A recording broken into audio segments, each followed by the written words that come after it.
AskReddit by Sloopercent. What is the most dangerous thing people don't realize is all that dangerous? The pin setters in a bowling alley. They are well over 1,000 pounds of mechanized death by steel and moving belts. Some of the scariest moments of my life have been me running, slapping the 6 feet between me and the emergency shut-off behind the front desk as a toddler runs, slipping and sliding down the lane while their parents or guardians are laughing by the table because they thought it was cute. Even experienced pin setter mechanics have been crushed to death during scheduled maintenance. Pin setters are machines of convenience, entertainment, and death. We had someone die from a bowling pin setter incident in my area. Scary stuff. Passengers should never rest their feet on the dash of the car, because when the airbag does its thing, it has only one way to go. Several terrible things can happen at this point. 1. Your knees get pushed into your face, and I won't paint that picture. Or 2. Your hips are dislocated. Yeah, I saw the x-ray of someone's legs after their airbag went off with her feet on the dash. She had a shattered part of her femur stuck in her crotch like the most fucked up dildo. I do not want my shattered bones to be forcefully propelled into my pussy. No feet up in the car. No bone dildos. The ocean. One change of the tide and you can be a goner if you're not paying attention. Deleted. Black ice is extremely dangerous. My grandpa was putting salt down after an ice storm the day after Christmas. My dad was in town visiting and insisted grandpa stay off the ice. Grandpa fell right in front of my dad, hit his head hard. Woke up once in the hospital when my grandma was by his side, and then passed. When I see those fail videos of people slipping on ice, I cringe. I grew up in the upper Midwest. Often gets to -30 there in winter. Lots of snow and land of 10,000 lakes, so lots of ice and ice fishing. We did a winter survival course every year in elementary school. They taught us to test ice by throwing things and listening to the sound. Taught us how to lay down and distribute out weight on cracking ice. Taught us about hypothermia and paradoxical undressing and what to do when you first spotted the signs, how to help someone else if you found them in that condition. What to have in our cars for emergencies when we eventually would get cars. What to do if you're trapped in a whiteout snowstorm, both if you are in a car or already on foot. Then they'd take us all day to a state park and we had to start fires ourselves, determine if something was ice, learn how to walk around in all the gear, and how to navigate to some degree in the forest. Wizardry. Using non-ladder objects to reach things out of reach. As someone who just used a bar stool to fix my blinds, I feel targeted, lol. Getting in and out of a wet shower or bathtub. Old people lived in my house before me and they had rails installed in the shower to help with this. Even in my remaining years of my 20s I found them to be valuable, and probably did save me from a nasty slip at least once, and think stuff like that should be a standard in all showers, baths. Pressure washers. The more powerful ones can inject water into you through your skin if you put a body part too close to the nozzle. 2000C pressure washer operator here. I showed a colleague that was using it barefoot. Yikes. A stack of cardboard, maybe 10 layers, the stream sliced through all of them in a single pass, clean as a razor cut. Stress. Agreed. This past year has been the most stressful year of my life with my new job. Was sick more this year than I have been my whole life. Have garage door openers been mentioned yet? Can confirm. Used to work in a government building with an industrial sized automatic garage door. The spring went twice during my time there and staff could hear it ping through X3 security doors and up a flight of stairs. Using rocks from a river to make a fire pit. Yes. Was living in the bush for a while and some others had decided to make a fire pit, but hadn't known about this. Luckily it was later in the day and by the time the rocks heated up and exploded everyone had left for bed. But definitely use some rocks. There was another fire pit made without any stones, and eventually the roots of the trees caught and was just slowly burning beneath the ground. It took roughly 60 liters of water to put out, and the ground just sank a good foot or two. I'd read something like that happening a few weeks before on Reddit, so recognized immediately what was going on when I saw the smoke, well after the actual fire had burnt out. So thanks random Redditor that posted about this happening to them. Edit, a bush to the bush.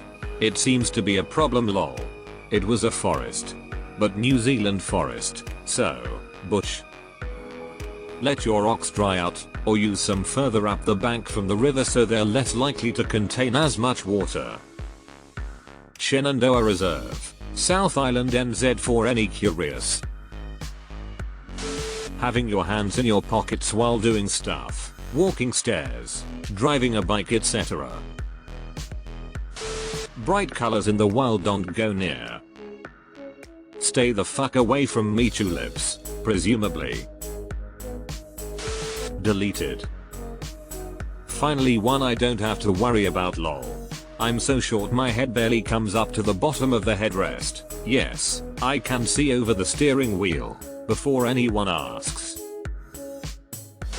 How has no one said fireworks yet? They're literally colorful bombs. Petrol gasoline. I have seen so many videos of people trying to transport it in plastic bags or buckets. It is incredibly volatile. Even a small amount can instantly turn into a mini inferno. Carrying a gallon of the stuff in a plastic bag is insanity. During the first Gulf War, the US dropped a gasoline-based airburst bomb. Think 50 gallons of gasoline spun out into a cloud and ignited. The Brits called home and reported the Americans have gone nuclear. At least that's the story as I remember hearing it. But the airburst bomb is real. Being knocked out. I guess a lot of people know that it is dangerous, but probably a good amount don't. We see it in movies all the time. People punched in the head with fists, chairs, pistols etc. then they wake up somewhere else, with maybe a minor headache but are pretty much good to go. I am not a doctor, but I can only assume that sustaining head trauma that is enough to render you unconscious is something pretty serious. You have to go to a hospital after something like that, you don't just walk it off. Also fighting in general is quite dangerous, yet you see people getting in physical altercations all the time, for minor things.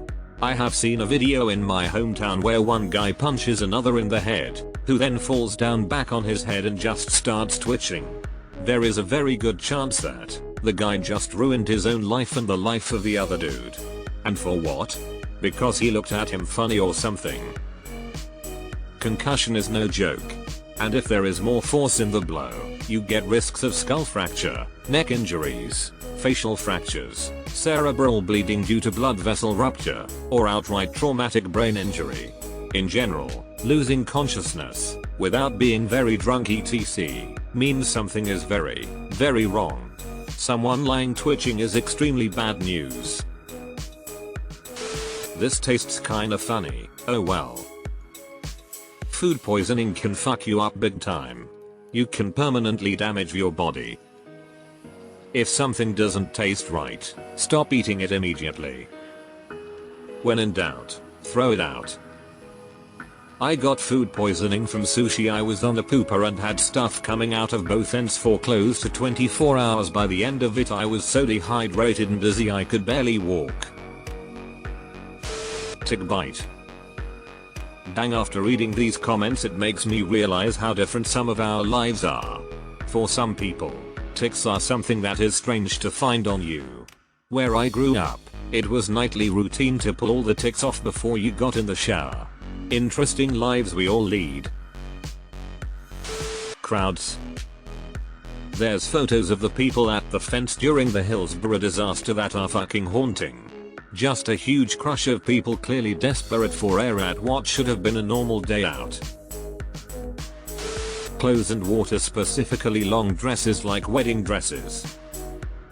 Lots of people have died doing wedding shoots in shallow waters at the beach, or rivers, or even swimming pools. Those dresses get very heavy, catch lots of drag, and easily tangle around limbs. As a fun historical fact, drowning in the Tudor period was a common way for women to die for this reason. Women would often be collecting water, washing clothes or doing other jobs which meant they were near water, and clothes were often wool, which is heavy when wet. Coupled with the fact that most of their clothing was long, the scenario you describe was often too common if the woman lost her balance, became tired through labor or through just plain bad luck. Not drinking enough water. Or drinking too much. Yup. My grandmother had a manic episode and almost killed herself from drinking too much water. The kidneys of a healthy adult can flush out 20 to 28 L of water each day, but they can only get rid of about 1 L each hour. This makes it hard for your kidneys to keep up when you drink more than 1 L per hour. Children, older folks are more at risk. Untreated mental illness. Yup. I had undiagnosed BPD as a young teen and it almost killed me. Ironically, it wasn't the suicidal ideation that comes with BPD that almost killed me. My mom used to say she was terrified I'd kill myself on accident. It was the pure impulsivity and self-destructiveness that I thought was just part of being a teenager, so I shrugged it off. Which was dangerous. Whether it was taking drugs, self-harming, indulging in an eating disorder, sneaking out at 3 AM as a minor to take an Uber, or whatever stupid shit I was doing. I had no explanation for why I was engaging in this behavior, so I didn't know how to work on it. Sure, you could try tackling one thing at a time, but those efforts are ultimately dwarfed when you're dealing with a personality disorder as a whole. 2 years later in the psych ward, I was diagnosed with BPD. It explained a lot. And I really wish we had caught it sooner. I burned a lot of bridges and lost a lot of relationships.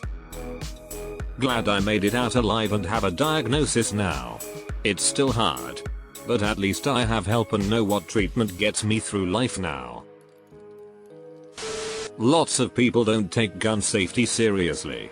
You always assume a gun is loaded, check it yourself when it handed to you, and never ever point a gun at someone whether it's loaded or empty.